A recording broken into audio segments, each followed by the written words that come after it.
जब हमारे और आपके जैसे लोग एजुकेशन सिस्टम पे बात करते हैं तो कहीं ना कहीं हमारे जहन में ये बात आती है कि इस देश का कुछ नहीं होने वाला।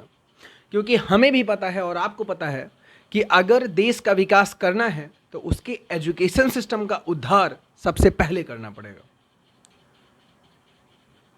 आज के दिन एजुकेशन सिस्टम में ऐसा बदलाव हुआ है जिससे आने वाली पीढ़ियों की हौसले और हिम्मत दोनों में 100% का इजाफा होने वाला है।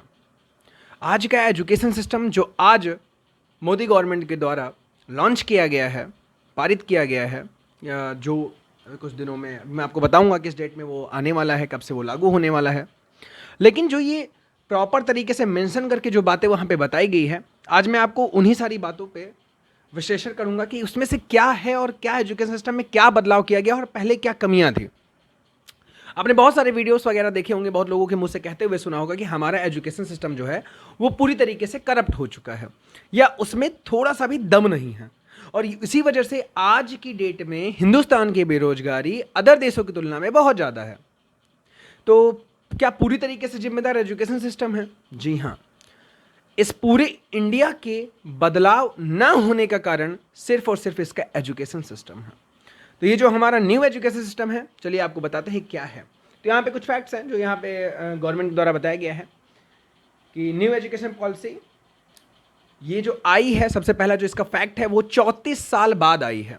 मतलब इसके पहले जो एजुकेशन सेक्टर में जो बदलाव हुआ था वो 34 साल पहले हुआ था, 34 ईयर्स बिफोर हुआ था, पहले हुआ था।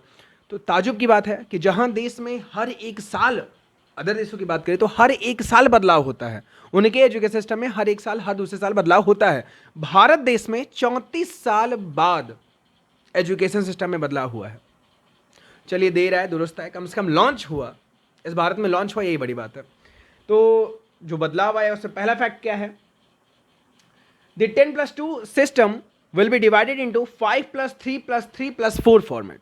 इसका मतलब क्या है कि हमारा जो नॉर्मली अब अभी जो सारे हम एग्जाम देते हैं वो क्या होता है, 10+2 होते हैं या ग्रेजुएशन प्लस होते हैं। तो 10+2 का फॉर्मेट इन्होंने चेंज कर दिया है। 10+2 की जगह पे इन्होंने क्या रिप्लेसमेंट किया है कि 5+3+3+4 का फॉर्मेट इन्होंने बनाया है। क्या है ये 5+3+3+4? तो 5 साल तक आप ये जो पहले 5 साल है, 5+3+3+4, तो उन्होंने इस फॉर्मेट में रखा हुआ है। तो पहले के जो 5 साल एजुकेशन के हैं उनमें दो तरीके से होता है। पहले 5 साल में जो पहला 5 है ये क्या है, इनमें 3 साल आपको प्राइमरी में देना है, मतलब प्री टाइप में देना है, जैसे LKG UKG इन सब में। तो 3 साल तक आपको ये बेसिक और प्लस 1-2, तो 3 साल उधर के और 2 साल 1-2। सेकेंड क्लास तक के जो एजुकेशन सिस्टम को रखा गया है वो 5 में रखा गया है। तो 5+3 क्या है? +3 में आपको सेकेंड तक हो गया, थर्ड फोर्थ फिफ्थ आते हैं। सेकेंड तक वहां हो गया, फिफ्थ में। अब यहां पे जो नेक्स्ट 3 है उसमें क्या आएगा, यहाँ पे थर्ड और फोर्थ और फिफ्थ आएगा, तो फिफ्थ तक का हो गया। अब जो 5+3 हो गया, +3 जो है ये क्या आता है, तो 6, 7, 8, ये +3 है। यहाँ पे इस एजुकेशन सिस्टम को अलग पैमाने से रखा गया है, इसका पैटर्न एक जैसा रहेगा। प्लस जो यहाँ पे 4 है वो 9, 10th, 11th, 12th को रखा गया। तो इस फॉर्मेट में इन्होंने 5+3+3+4 का लॉजिक यहाँ पे रखा गया। अब इसमें क्या होगा कि बदलाव क्या किया गया है, पर तो हम वैसे भी रहते हैं 12th तक के स्टैंडर्ड में पढ़ ही रहते हैं, 10+2 ही था, इसको बदलाव करके क्या कर दिया गया। तो हमारा जो UKG LKG जो और भी हैं और +1, क्लास 1 और क्लास 2 तक, इस क्लास के बच्चों को खेल कूद के साथ में शिक्षा दी जाएगी, क्लास 2 तक के बच्चों को। ऐसा नहीं कि बहुत सारी किताबों का बैग लाद दिया गया, ऐसा वैसा जो अभी तक हो रहा था। आपने बहुत सारे वीडियोस में देखोगे, बहुत सारे स्कूल के बच्चे पीठ पे ज़्यादा भार है, उनसे ज़्यादा, उनका जितना वजन है उससे ज़्यादा वो बैग लेके चलते हैं। तो यहाँ पे पहली बात इस चीज़ से आराम मिलेगा कि बच्चों के ऊपर मेंटल प्रेशर नहीं रहेगा। तो पहले 5 का मतलब सीधा सा है कि क्लास आप UKG LKG अदर जो क्लासेस हैं और +1 और +2, मतलब क्लास 1 और क्लास 2, ये आपका फिफ्थ में आएगा। +3 क्या है, थर्ड फोर्थ फिफ्थ में आएगा। फिर +3 क्या है यहाँ पे, 6, 7, 8, और +4 क्या है, 9, 10, 11, 12, 4 फॉर्मेट में बांटा गया है। अगला क्या है, 6% ऑफ GDP टू एजुकेशन। इस गवर्नमेंट में 6% एजुकेशन सेक्टर के लिए 6% की GDP को निर्धारित किया है। इसके पहले कितनी थी, 3% की GDP अदर गवर्नमेंट्स दे रही थी। मोदी सरकार भी 2014 से 19 तक में 3% खर्च करती थी। अब ये औसतन बढ़ा करके 6% GDP इनको दे दिया गया है एजुकेशन सेक्टर को। आगे क्या है, there is no rigid separation between science and art stream. No rigid separation, इसका मतलब क्या है कि साइंस और आर्ट को अलग करने वाला जो रिजिड था, अब रिजिड का मतलब क्या है, कठोर, मतलब कि एकदम ना बदलने वाला। आपने 12th क्लास के बाद बहुत सारे ये आर्ट साइड में जाएंगे और ये साइंस साइड में जाएंगे। साइंस, आर्ट, कॉमर्स, ह्यूमैनिटीज, इन सबको एकदम रिजिड कर दिया गया था कि अगर आपने physics, chemistry, bio, math, English, Hindi लिया है तो आप इतिहास, भूगोल, साहित्य, हिंदी, इन सारी चीज़ों की तरफ आप नज़र भी मत उठाइए। भले आपकी इच्छा हो, भले बच्चा पढ़ना चाहता हो, भले स्टूडेंट पढ़ना चाहता हो, लेकिन आप पेपर वगैरह कुछ नहीं दे सकते, आपको सर्टिफिकेट कुछ नहीं मिलेगा। लेकिन यहाँ पे मोदी सरकार ने क्या किया, there is no rigid separation. अब की बार क्लास जो 10th पास होने के बाद यहाँ पे आपको 11th 12th में ऐसा कुछ भी पैमाना बन के नहीं है। मतलब कि ये है कि आप फिजिक्स के साथ इतिहास पढ़ सकते हैं, केमिस्ट्री के साथ मनोविज्ञान पढ़ सकते हैं, संस्कृत पढ़ सकते हैं, आपका जो मन आए आप 5 सब्जेक्ट चूज करके लिख सकते हैं। ये एक लॉबी टाइप बनेगी, लॉबी में आपको इसके साथ ये ऑप्शन दिया जाएगा। तो कहीं ना कहीं से आर्ट साइड वालों को साइंस साइड चीज़ें मिल जाएंगी, और साइंस वाले जो बच्चे जो संस्कृत या इतिहास या भूगोल अदर चीज़ों में, अर्थशास्त्र वगैरह में जितने भी या साहित्य, हिंदी में अगर उनकी रुचि है तो वो उसमें भी जा करके पढ़ सकते हैं नॉर्मली। मतलब कि आपके जो अभी तक साइंस साइड का क्या था, साइंस साइड में 2 स्ट्रीम बायो और मैथ का था, फिजिक्स केमिस्ट्री, मैथ की जगह पे बायो हो गया और हिंदी इंग्लिश आपका क्लियर रहता था। तो अब ये हट गया है, ये हट गया है, कोई रिजिड सेपरेशन नहीं है, आप इतिहास भी ले सकते हैं, अदर चीज़ें भी ले सकते हैं। आगे क्या पॉइंट है इनमें, every child will come out of school adopt in at least 1 skill. इसका मतलब क्या है कि कोई भी बच्चा अगर 12th क्लास के स्कूल को पार करके, 12th स्टैंडर्ड के स्कूल को पार करके निकलता है तो उसके पास कम से कम एक स्किल जरूर होनी चाहिए। एक स्किल मतलब एक योग्यता जरूर होनी चाहिए। अभी तक हमारे पास क्या था और क्या बदलाव आया है, अभी तक आपको याद होगा कि आपके 10th और 12th के जो बच्चे पेपर दे चुके होंगे उनके जो रिजल्ट आया होगा उसमें स्पोर्ट एंड एजुकेशन लिखा रहता है, नीचे स्पोर्ट्स एंड एजुकेशन लिख के आता है। स्पोर्ट्स एंड एजुकेशन में आपको 98, 99 और 100 मार्क्स दिए जाते हैं। तो अभी तक ये सिर्फ पेपरों में था, अब रियलिटी में आ रहा है। क्या आ रहा है, every child will come out of school adopt in at least 1 skill. इसका मतलब साफ है कि यहां पे आपको प्रैक्टिस कराई जाएगी 12th क्लास तक के बच्चों को, ऐसा कोई स्किल सिखाया जरूर जाएगा जिसके बल पे वो आगे अपना कैरियर स्टार्ट कर सके। अगर वो नॉलेज की फील्ड में सक्षम नहीं है या आगे वो नॉलेज की फील्ड में नहीं जाना चाहता, कोई बिजनेस स्टार्ट करना चाहते हैं, कोई योग्यता, स्किल्स, योग्यता, तो कोई ना कोई, जैसे कि आपका हो गया कारपेंटरी का काम हो गया, या आपका सिलाई का काम हो गया, या अदर सारे जो स्किल्स हैं जो आते हैं स्किल्स के नाम पे, इन सारे में आपको यहाँ पे स्कूल में 12th तक जब आप पास करके निकलेंगे तो आपके अंदर एक स्किल जरूर मौजूद होनी चाहिए। तो स्कूल के पास अब क्या है, स्कूल के पास अब ये फैकल्टी भी उपलब्ध करानी पड़ेगी। स्कूल के ऊपर भी दबाव है कि अब स्किल्स के बारे में उनको प्रैक्टिकल करके समझाया जाएगा। अब जैसे कि जो ग्रेजुएशन वाले बंदे हैं जो बीटेक और MBA वगैरह कर रहे हैं, ये सब क्या करेंगे कि ये जब ट्रेनिंग के लिए जाते थे तो वैसे ही ट्रेनिंग के लिए स्कूल की तरफ से भी भेजा जाएगा, प्रोजेक्ट दिए जाएंगे, ऐसा है। आगे देखिए क्या लिखा है, MHRD renamed as education ministry. मानव संसाधन विकास मंत्रालय, जिसके अंदर हमारा शिक्षा मंत्रालय भी आता था, इसका नाम बदल करके सीधा सीधा शिक्षा मंत्रालय, एजुकेशन सिस्टम कर दिया गया, एजुकेशन मिनिस्ट्री कर दिया गया है। नाम चेंज करने से क्या होता है, तो नाम चेंज करने से आपका फर्क जरूर पड़ता है।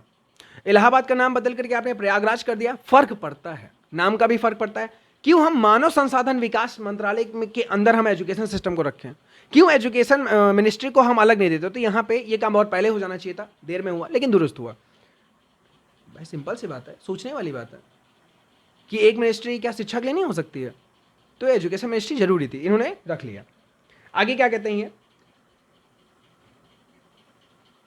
Common entrance exam for higher education. Common entrance exam for all higher education के लिए क्या है कि अब जब आपके 12th क्लास तक का सारा सिलेबस ही पैटर्न खत्म कर दिया कि अब जो physics, chemistry, English, bio, math जितना भी था उनके साथ में आपको इतिहास, भूगोल, इन सबको भी रख दिया गया, हिस्ट्री, जियोग्राफी, अदर चीज़ों को भी रख दिया गया। तो अब जो एंट्रेंस एग्जाम होगा वो एक ही होगा। जैसे कि आप देखते होंगे कि साइंस साइड वालों को जब एग्जाम होता था तो वहाँ पे आर्ट साइड वालों को एग्जाम नहीं होता था। किसी भी यूनिवर्सिटी के एंट्रेंस एग्जाम में साइंस साइड के बच्चों का एंट्रेंस एग्जाम अलग होता था, आर्ट साइड के बच्चों का एग्जाम अलग होता था। अब वही एक में होगा। आपने जो सब्जेक्ट चूज करना है वो एक बुकलेट पूरी आएगी, बुकलेट में आपका जो सारी चीज़ें ऑप्शनल रहेंगी। 5 सब्जेक्ट आपको, 3 सब्जेक्ट जो भी यूनिवर्सिटी फिक्स करती है कि इतना आपको एंट्रेंस एग्जाम में करना पड़ेगा, कोई भी आप सब्जेक्ट चुन सकते हैं एंट्रेंस एग्जाम के लिए। बहुत ही बेस्ट वे है। आगे देखते हैं क्या है।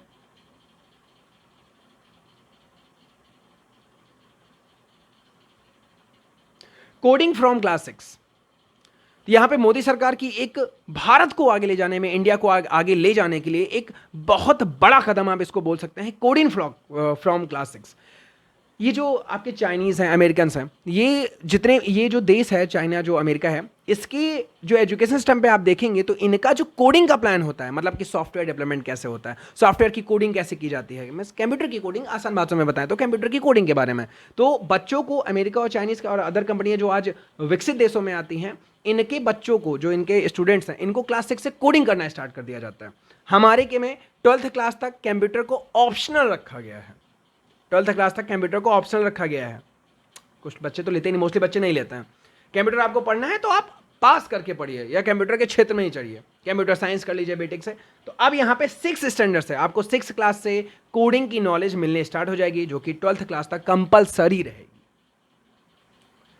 आगे बात करते हैं e courses in regional language. E courses in regional language का मतलब है कि आप जो अपनी भाषा में, मातृभाषा में, जैसे मराठी हो गया, बंगाली हो गया, या इस देश में जितनी भी भाषा चलती हैं, आप उस भाषा में, देखिए क्या बातें की गई है गवर्नमेंट के द्वारा कि आप रीजनल लैंग्वेज, आप अपने क्षेत्रीय भाषा में भी पढ़ाई को कर सकते हैं। इंग्लिश कोई फिक्स नहीं है कि सीबीएसई बोर्ड के हैं तो इंग्लिश ही पढ़ना पड़ेगा, इंग्लिश में ही किताबें पढ़ना पड़ेंगी, ऑप्शनल कर दिया गया इस एजुकेशन सिस्टम में।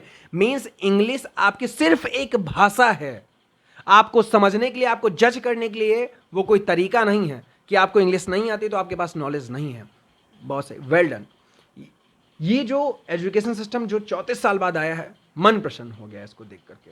हर एक कमियों पे विचार किया गया है, और आपको पता है कि इस एजुकेशन सिस्टम को लाने में 2 लाख लोगों से, 2 लाख से ज़्यादा लोगों को, एजुकेशन मिनिस्ट्री का ये दावा है कि 2 लाख लोगों से ज़्यादा लोगों से बातचीत की गई है, वार्तालाप किया गया है, तब जाके ये एजुकेशन सिस्टम बना है। अब यहाँ पे कुछ और फैक्ट्स है जो मैं आपको यहाँ क्लियर कर बताता हूँ कि ये तो हो गया 12th क्लास के बच्चों के लिए कि वो क्या पढ़ेंगे। अब आता है कि जो 12th पास आउट हो चुके हैं उनके लिए क्या है, जो पास हो चुके हैं, जो ग्रेजुएशन में, ग्रेजुएशन वालों को ये फ़ायदा है कि जैसे कि आप बीटेक वगैरह करते हैं, बीटेक करते हैं या कोई भी ग्रेजुएशन करते हैं, इस ग्रेजुएशन में आपने 1 साल बाद आपकी फाइनेंशियल स्थिति ठीक नहीं है, या आपके घर में कोई विवाद हुआ, या आपकी स्थिति ठीक नहीं है, किसी भी कारणवश, इनके प्रकार, अगर आप कॉलेज से ड्रॉप आउट करते हैं, 1 साल बाद करते हैं, तो आपको 1 साल की डिग्री दी जाएगी। 2 साल बाद, अगर 4 साल का है तो क्या होगा, 1 साल का है तो आपको 1 साल की डिग्री दी जाएगी, 2 साल है तो डिप्लोमा में कन्वर्ट होकर के दे दिया जाएगा। मतलब अगर कोई बच्चा मैकेनिकल से बीटेक कर रहा है तो उसी मैकेनिकल की 1 साल की डिग्री लगाई जाएगी उसको, जब वो हट रहा है ना, बीच में ड्रॉप कर रहा है तो 1 साल की डिग्री उसको दी जाएगी। 2 साल बाद ड्रॉप कर रहा है तो वो डिप्लोमा में कन्वर्ट हो जाएगा, बर्बाद नहीं जाएगा। अभी तक क्या होता था कि 4 साल कंप्लीट करने से पहले अगर 3 साल में भी आप छोड़ के जा रहे हैं तो आपका ड्रॉप हो गया, उसकी कोई डिग्री नहीं मिलती थी। पहले साल में आप कंप्लीट कर रहे हैं यहाँ पे, तब भी आपको डिग्री मिलेगी। सेकेंड ईयर में अगर आप कंप्लीट करके अगर आप छोड़ रहे हैं तो आपको डिप्लोमा की डिग्री मिलेगी। थर्ड ईयर में आप कर रहे हैं तो आपको, अगर आप थर्ड ईयर कंप्लीट करके जा रहे हैं कॉलेज से, 4th ईयर नहीं कर रहे हैं, थर्ड ईयर के बाद ड्रॉप कर रहे हैं, तो आपको ग्रेजुएशन की डिग्री मिलेगी, ग्रेजुएशन की डिग्री मिलेगी। और जब आप 4 साल का पूरा कंप्लीट करके जा रहे हैं तो यहाँ पे एक बेनिफिट और लग जाता है कि आपको ग्रेजुएशन के साथ साथ आपने जो एक्सपेरिमेंट किया हुआ है उसके साथ आपको ये डिग्री दी जाएगी। मीन्स आपने जिस प्रोजेक्ट पे काम किया है उस प्रोजेक्ट के साथ में इन्वॉल्व करके आपको दिया जाएगा। अब यहाँ पे बात आती है कि और क्या चेंजमेंट आने वाला है जो हमारे कॉलेजेस में, तो कॉलेजेस में अब रट्टा मारने वाली पढ़ाई को स्टॉप लगेगा। अब ग्राउंड लेवल सरफेस से बात होगी, रट्टा मार के जो सेमेस्टर हैं ये सब नहीं होंगे। अब बेसिकली मुद्दों पे बात होगी, अब आपके प्रैक्टिकल नॉलेज दिया जाएगा। 12th क्लास के बच्चों के पास ये है कि अब उनका पेपर भी सेमेस्टर वाइज होगा। 11th 12th बच्चों का पेपर भी सेमेस्टर वाइज होगा, मतलब कि वो बच्चे कि जो अभी तक 9th 10th 11th 12th में, इन चारों में जो अब ये जो 5+3+3+4 का फॉर्मेट था, लास्ट के 4 वाले में, मतलब 9th 10th 11th 12th, इनका जो पेपर होगा वो सेमेस्टर वाइज होगा। मतलब 1 साल में 2 सेमेस्टर होते हैं, जिसको हम पहले क्या करते थे, हाफ ईयरली और फाइनल करते थे। हाफ ईयरली का पेपर हम देना नहीं चाहते तो हम नहीं देते थे ना, हम फाइनल में अगर पास हो गए तो पास हो गए। कुछ अच्छे ऐसे भी बच्चे भी थे जो साल भर स्कूल नहीं जाते थे और लास्ट में लास्ट के 1 या 1.5 महीने पढ़ के वो पास हो जाते थे। अब वो सिस्टम खत्म हो चुका है। अब जो आपका 9, 10th, 11, 12th का जो पेपर होगा वो सेमेस्टर वाइज होगा। मतलब कि आपका हर एक सेमेस्टर आपको डिसाइड करेगा कि कितने नंबर आप पाएंगे। मतलब हाफ ईयरली अब सेमेस्टर वाइज होगा, उसके भी नतीजे आपको जुड़ेंगे और फाइनल जो आपका सेकेंड सेमेस्टर है ये भी पास करना जरूरी है। दोनों में से अगर किसी में आप पास नहीं होते हैं तो आप फेल ही माने जाएंगे। माने कि मजबूरन बच्चे को अब साल भर पढ़ाई करनी पड़ेगी और जब बच्चा पढ़ेगा तो सीखेगा। ये एजुकेशन सिस्टम, ये पूरा एजुकेशन सिस्टम पे मैंने बात किया। कई सारी चीजें हैं जो एजुकेशन सिस्टम में अभी क्लियर नहीं। हाँ, अब आपका क्वेश्चन ये होगा कि एजुकेशन सिस्टम कब से लॉन्च होगा। तो एजुकेशन मिनिस्टर के हिसाब से जो उनका इंटरव्यू था उसके हिसाब से 2021-22 में ये लॉन्च हो जाएगा, तब से ये किताबों में आ जाएगा, इस पैटर्न को अपनाया जाएगा। अब बात ये है कि क्या ये फर्क पड़ेगा? जी हाँ, इतना चेंजमेंट यकीन मानिए कि एक आंदोलन के समान है, एक बदलाव के समान है, और अगर सही अमल किया गया यकीन मानिए कि भारत देश को ऊपर उठने में कोई कसर अब बची नहीं है।